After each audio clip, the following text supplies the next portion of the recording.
Hello everyone, welcome to Earthshine. This is me, Sia, your biology mentor and यहाँ पे हम लोग lecture number 4 कर रहे हैं cell the unit of life chapter का।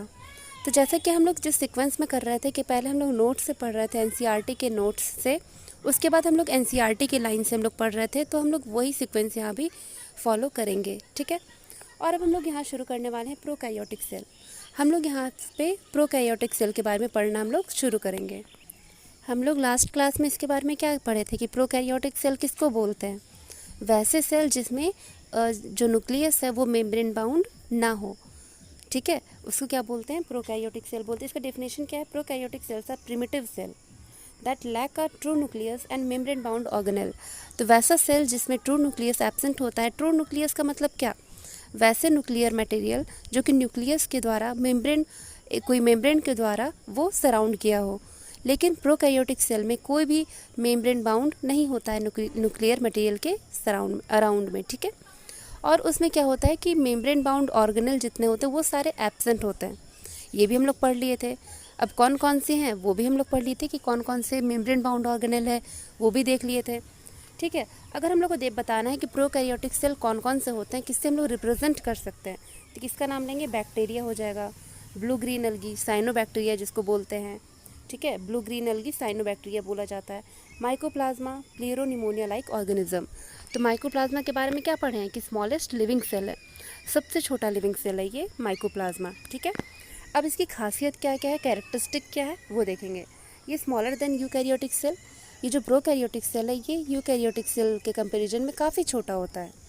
फिर ये मल्टीप्लाई करता है काफ़ी फास्टली, काफ़ी रैपिडली ये मल्टीप्लाई करता है, मतलब ये काफ़ी जल्दी डिवाइड करता जाता है। क्योंकि ये छोटा होता है तो और ज़्यादा फास्ट से ये ग्रो कर लेता है। फिर ग्रेट वेरिएशन शो करता है शेप एंड साइज में। इनका जो शेप होता है, साइज होता है, इसमें ये काफ़ी वेरी करते हैं, ठीक है, काफ़ी ज़्यादा वेरी करते हैं ये। अब इसमें जो हम लोग बैक्टीरिया पढ़ रहे थे, ठीक है, तो इसका 4 बेसिक स्ट्रक्चर, मतलब 4 जो मेन होता है, मेन स्ट्रक्चर जो है इसका वो क्या है? 4 शेप क्या कहती है? Bacillus, caucus, vibrio, spirillum. और ये इनका शेप क्या होता है? बेसिलस रॉड शेप होता है, कॉकस स्फेरिकल शेप होता है, विब्रियो कॉमा शेप और स्पिरिलम स्पाइरल शेप। ये याद ही रखना है, ये नीट में भी पूछ रखा है पहले PYQ में, ठीक है। इसको भूलना नहीं है, इसको याद कर लेना है। फिर shape has no relation with complexity. अब ये जो शेप है उसका शेप पे मैटर नहीं करता कि वो कितना कॉम्प्लेक्स होगा, ठीक है, शेप पे डिपेंड नहीं करता है ये ध्यान रखना।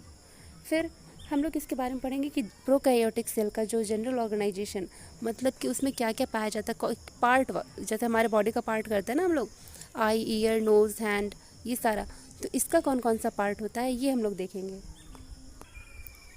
तो कह रहे अल्दो प्रोकैरियोट से very in shape and function, ये भले ही ये शेप और फंक्शन में वेरी करते हैं एक दूसरे से, लेकिन उनका जो बेसिक ऑर्गेनाइजेशन है वो फंडामेंटली सिमिलर होता है।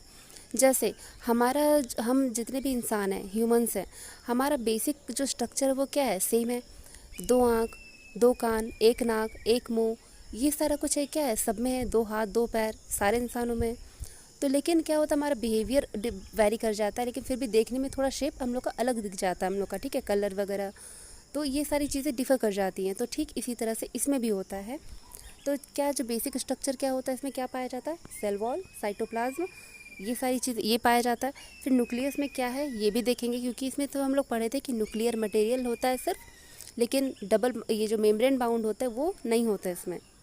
तो पहले देखेंगे सेल वॉल के बारे में कि सेल वॉल क्या है इसमें, ठीक है। तो कह रहा है कि present in almost all prokaryote. तो सेल वॉल जो है ये ऑलमोस्ट सभी प्रोकैरियोट में प्रेजेंट होते हैं। अब यहाँ ऑलमोस्ट क्यों बोला है?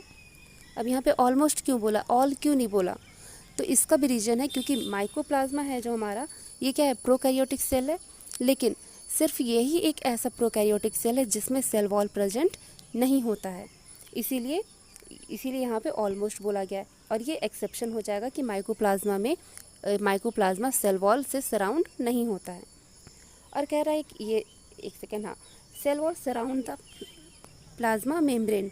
अभी कह रहे हैं कि प्लाज्मा मेम्ब्रेन सराउंड होता है किससे? सेल वॉल से। तो सेल वॉल सबसे जो ऊपर की लेयर होती है सेल वॉल होती है, उसके नीचे आता है सेल मेम्ब्रेन, उसके बाद फिर नीचे सारा साइटोप्लाज्म वगैरह हम लोग को देखने को मिलता है, ठीक है। अब नेक्स्ट हम लोग टॉपिक देखते हैं साइटोप्लाज्म। अब साइटोप्लाज्म क्या है, तो ये क्या है, सेमी फ्लूइड मैट्रिक्स है जो कि पूरे सेल को फिल किया हुआ रहता है। जैसे हम लोग अपने रूम में देखते हैं ना कि कहीं पे अगर खाली जगह है तो वहाँ क्या पाया जा रहा है, मतलब हम लोग के पूरे रूम में क्या पाया जाता है, एयर पाया जाता है, हवा। तो वैसे ही सेल में चाहे कोई भी जगह हो, हर जगह ये सेमी फ्लूइड मैट्रिक्स प्रेजेंट होता है। तो इसी सेमी फ्लूइड मैट्रिक्स को हम लोग साइटोप्लाज्म बोलते हैं।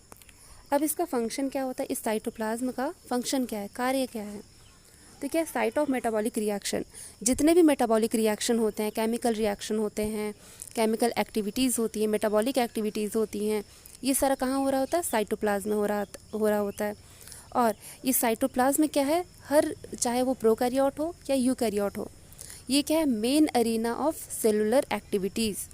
मतलब जो भी एक्टिविटीज़ होती हैं वो सबका जो मेन जगह जो होता है वो क्या है, साइटोप्लाज्म है। ठीक है, ये क्या कंटेन करता है, राइबोसोम कंटेन करता है, जेनेटिक मटेरियल कंटेन करता है, जैसे कि डीएनए के फॉर्म में बताया हुआ जेनेटिक मटेरियल क्या होता है, DNA, deoxy ribo nucleic acid. ठीक है, फिर इंक्लूजन बॉडीज़ भी कंटेन करता है। अब ये क्या है, ये भी हम लोग डिटेल में जानेंगे, लेकिन आगे जानेंगे, यहाँ पे नहीं, पेशेंस बना के रखना। नेक्स्ट आता है न्यूक्लियस। अब न्यूक्लियस यहाँ पे प्रेजेंट तो होता नहीं है, ठीक है, लेकिन यहाँ पे न्यूक्लियर मटेरियल, जैसे जो न्यूक्लियस के अंदर जो मटेरियल पाया जाता है ना, क्रोमोसोम वगैरह, डीएनए वगैरह, तो वो यहाँ पे देखा जाता है। तो नो वेल डिफाइंड न्यूक्लियस, मतलब कि नो वेल डिफाइंड न्यूक्लियस का मतलब क्या है, यहाँ पे मेम्ब्रेन बाउंड ऑर्गेनेल जो है न्यूक्लियस हमारा, ये प्रेजेंट नहीं होता है। न्यूक्लियर मटेरियल हमारा यहाँ पे फ्रीली साइटोप्लाज्म में पड़ा हुआ रहता है, लेकिन वो मेम्ब्रेन से घिरा हुआ नहीं होता है। फिर DNA is not enclosed bye a nuclear membrane, nuclear membrane से इनक्लोज नहीं होता, ये हम लोग देख लिए अभी। हेंस कॉल्ड न्यूक्लियोइड, इसीलिए ये जो प्रेजेंट रहता है, ये जो फ्रीली जो साइटोप्लाज्म है उसमें ये फ्रीली प्रेजेंट रहता है। ठीक है, ऐसे ही प्रेजेंट रहता है, तो इसीलिए इसको न्यूक्लियोइड बोला जाता है। समझ में आ गया, ये हो गया। अब यहाँ पे हम लोग जेनेटिक मटेरियल कहाँ रहता है सेल में, न्यूक्लियस के अंदर, लेकिन यहाँ पे किसके बारे में हम लोग बात कर रहे हैं, कहाँ रहेगा, तो वो हम लोग यहाँ पे देखना है हम लोग को। तो पहला जो मेन जो होता है, जो मेन न्यूक्लियस के अंदर जो हम लोग को पाया जाता है यूकैरियोट में, तो जो यहाँ पे न्यूक्लियोइड है, न्यूक्लियोइड जो हम लोग को प्रोकैरियोटिक सेल में प्रेजेंट है, उसके बारे में देखना है। तो इसी को ये जेनोमिक डीएनए कहा है, क्योंकि वो मेन है। ठीक है, तो क्या सिंगल क्रोमोसोम में सर्कुलर डीएनए, और यहाँ डीएनए कैसे पाया जाता है, सर्कुलर डीएनए पाया जाता है। और नेकेड डीएनए, क्योंकि वो ओपनली प्रेजेंट है हम लोग का साइटोप्लाज्म में, और not associated with histone protein. अब ये हिस्टोन प्रोटीन से एसोसिएटेड नहीं है, इसका क्या मतलब है, देखो, डीएनए को बाइंड करने के लिए एक प्रोटीन की ज़रूरत होती है जो कि डीएनए को अच्छे से बाइंड करके रखता है, जिसका नाम है हिस्टोन प्रोटीन। लेकिन यहाँ पे जो होता है प्रोकैरियोट में फ्रीली पाया जाता है साइटोप्लाज्म में, तो इसी वजह से ये बाइंड नहीं होता। तो इसी वजह से बाइंड अगर नहीं है, हम लोग को अगर अच्छे से नहीं मिल रहा है क्रोमोसोम बना हुआ, तो इसका मतलब क्या है, हिस्टोन प्रोटीन नहीं है, तभी वो बाइंड नहीं हो पा रहा है। ठीक है, और फिर देखो इसमें प्लाज्मिड प्रेजेंट होता है। प्लाज्मिड क्या है, तो many bacteria possess small circular DNA outside the genomic DNA. तो जो मेन डीएनए है, मेन जेनोमिक डीएनए जो है, मेन न्यूक्लियोइड जो है, उसके अलावा भी सर्कुलर, ये देखो सर्कुलर प्रेजेंट होता है। तो ये क्या है, तो यही सर्कुलर डीएनए क्या है, ये काफ़ी बैक्टीरिया में ये पाया जाता है, सब में नहीं पाया जाता, लेकिन काफ़ी बैक्टीरिया में ये पाया जाता है, जो कि एक्स्ट्रा कैरेक्टर लेकर के आता है। और ये क्या क्या करता है, मॉनिटर करता है। जैसे कि अगर मान लो दो बैक्टीरिया हैं, तो दोनों के बीच में अगर मान लो कुछ डीएनए का कुछ हो रहा है, तो उस चीज़ को ये मॉनिटर करता है। ठीक है, ये हो गया। और इसको क्या बोला जाता है, प्लाज्मिड बोला जाता है। इसको हम लोग एक्स्ट्रा क्रोमोसोमल डीएनए नाम से जानते हैं, एक्स्ट्रा क्रोमोसोमल डीएनए। ठीक है, अब इसका काम क्या है, तो carry genes responsible for special culture, special character. तो ये जीन कैरी करता है जो स्पेशल कैरेक्टर्स के लिए होता है। ठीक है, जैसे फेनोटाइपिक वगैरह होता है, फेनोटाइपिक कैरेक्टर वगैरह। ठीक है, एग्जाम्पल एंटीबायोटिक रेजिस्टेंस, ये चीज़ पढ़े होगे कि प्लाज्मिड जो होते हैं वो रेजिस्टेंट होते हैं एंटीबायोटिक के। ठीक है, एंटीबायोटिक रेजिस्टेंस होते हैं। फिर higher classes used during bacterial transformation using foreign DNA. जब फॉरेन डीएनए मतलब जब दूसरे बैक्टीरिया का जो डीएनए आता है, तो उससे ये क्या होता है, ये उसी से जो आपस में जो उन लोग का वो होता है ना लिंक वगैरह, तो उस चीज़ को ये क्या करता है, ये उस टाइम पे यूज़ किया जाता है कैरेक्टर को आगे बढ़ाने में। ठीक है, अब इसमें लोग याद कर सकते हैं जेनोमिक डीएनए ये क्या होता है, इसेंशियल होता है, मतलब ये होना ही होना है प्रोकैरियोट में। ठीक है, और प्लाज्मिड डीएनए क्या होता है, एक्स्ट्रा जेनेटिक इन्फॉर्मेशन या एक्स्ट्रा क्रोमोसोमल डीएनए, ठीक है। और थोड़ा मेरे वॉइस को इग्नोर करना, थोड़ा गला ख़राब हो रखा है, ठीक है। तो ये है।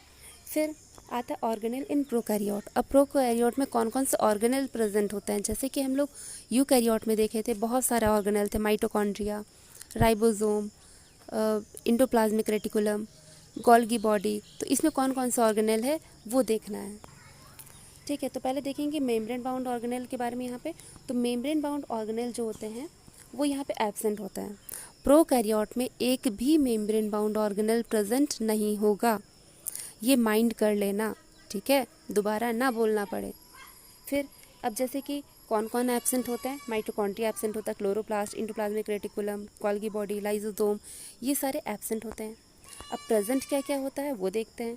तो राइबोसोम प्रेजेंट होता है, ठीक है, जिसके थ्रू क्या होता है, प्रोटीन सिंथेसिस होता है। राइबोसोम क्या करता है, प्रोटीन सिंथेसिस करने में हेल्प करता है, ठीक है।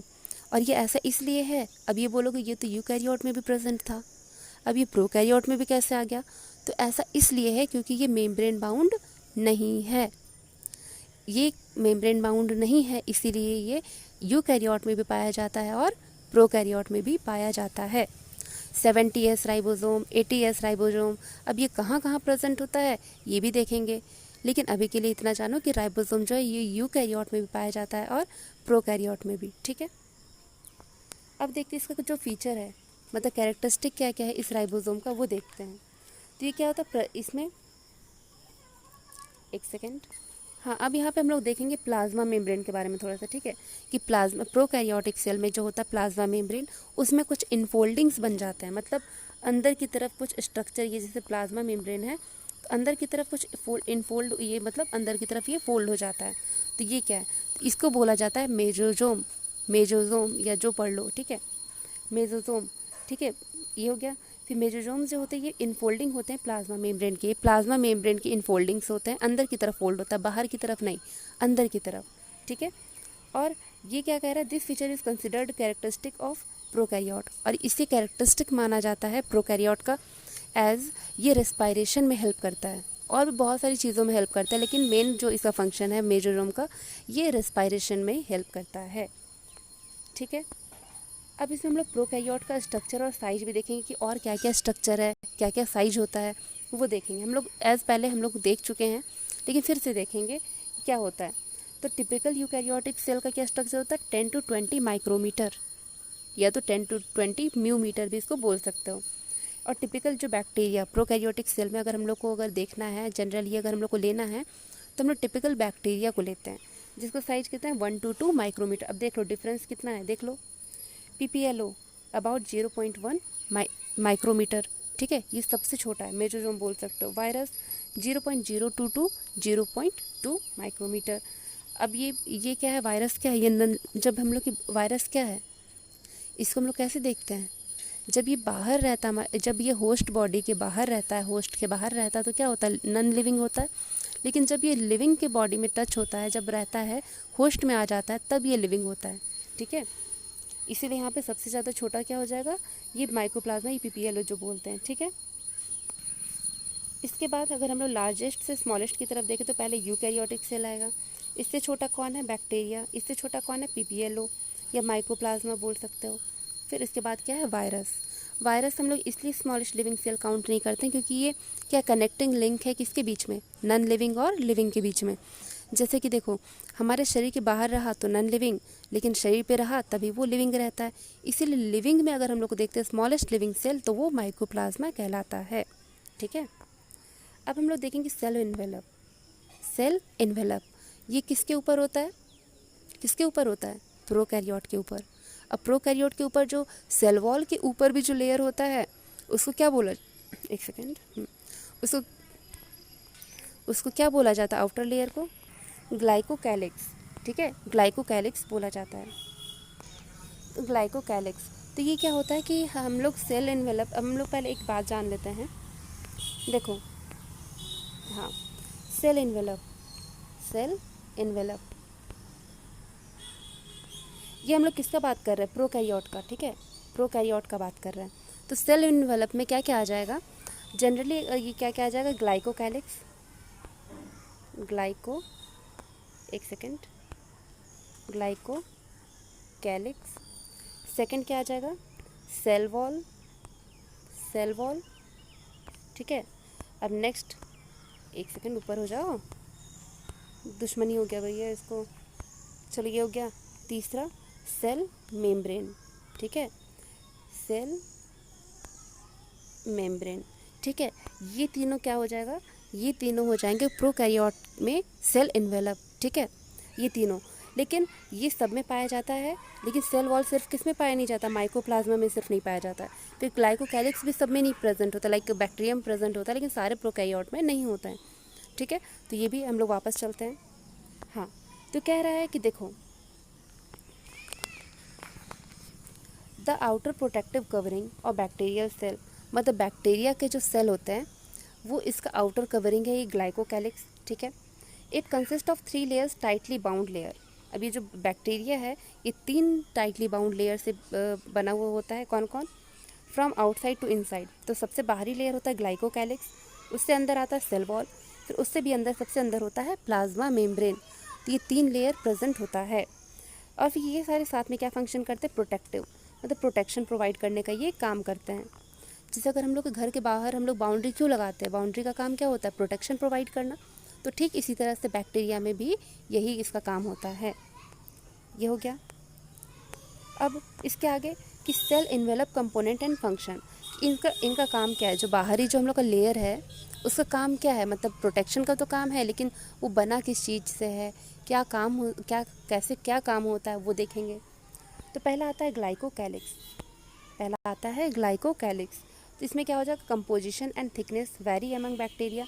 अभी जो ग्लाइकोकैलिक्स है इसका, ये किस किस चीज़ से मिलकर बना हुआ है, इसका थिकनेस कितना है, ये वेरी करेगा कि वो किस टाइप के बैक्टीरिया की बात की जा रही है, ठीक है। ये वेरी करेगा बैक्टीरिया टू बैक्टीरिया। फिर अब इसका 2 फॉर्म होता है, ये ग्लाइकोकैलिक्स भी 2 तरीके का होता है, 2 तरीके का पाया जाता है, 2 फॉर्म होता है। पहला स्लाइम लेयर, स्लाइम, स्लाइम मतलब कि स्लाइम देखो ना, मतलब लिक्विड स्टिकी टाइप का होता है, लिक्विड, लिक्विड भी नहीं हो, मतलब वैसा ही होता है, आप लोग जान रहे हो, स्लाइमी लेयर बोलते हैं ना, ये समझ रहे होगे स्लाइम, ठीक है, समझ रहे हो। फिर तो ये होता है। दूसरा होता है कैप्सूल, कैप्सूल क्या, तो हार्ड होता है, लेकिन स्लाइम सॉफ्ट होता है। तो ये इसी के नाम के अकॉर्डिंग ही इसका फंक्शन भी है।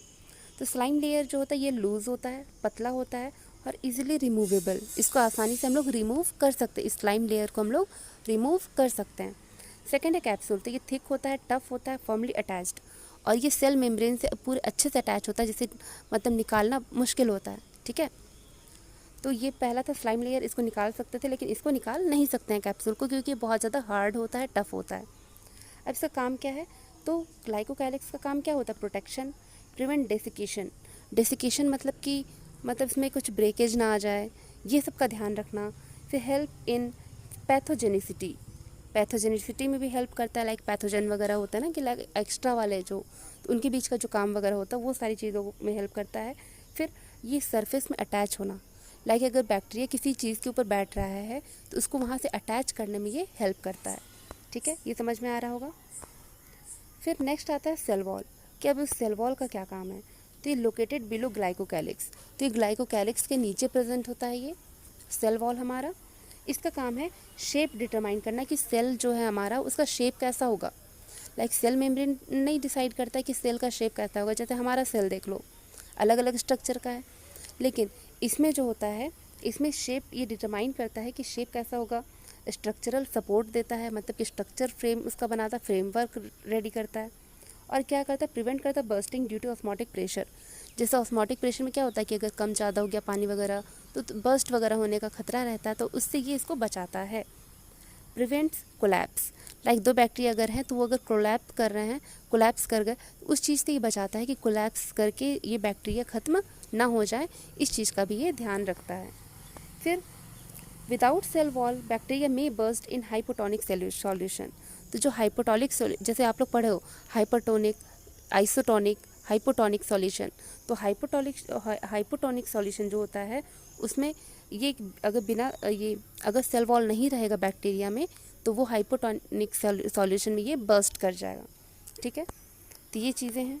फिर नेक्स्ट आता है हम लोग का क्लासिफिकेशन कि बैक्टीरिया कितने टाइप में क्लासीफाई है ये। तो classification of bacteria gram positive versus gram negative. तो आज के लिए इतना ही रखते हैं। शॉर्ट वीडियो बना करके हम लोग पढ़ेंगे ताकि ज़्यादा हम लोग को वो ना लगे। ठीक है, तो आज के लिए इतना ही पढ़ते हैं, फिर मिलेंगे अगले वीडियो में। तब तक ये सारा कुछ जो है आप लोग एनसीईआरटी से भी रिवाइज कर लेना। कल हम लोग इसे एनसीईआरटी के थ्रू भी, और हाँ, कल का सेशन मैं लंबा रखूँगी, कोशिश करूँगी कि अप्रॉक्स 40 मिनट तक हम लोग पढ़ेंगे, ताकि आप लोग मतलब उसमें आप लोगों को थोड़ा अपना वो दिखाना पड़ेगा, डेडिकेशन दिखाना पड़ेगा। ठीक है, तो पढ़ो अच्छे से। फिर मिलते हैं नेक्स्ट वीडियो में, तब तक के लिए बाय।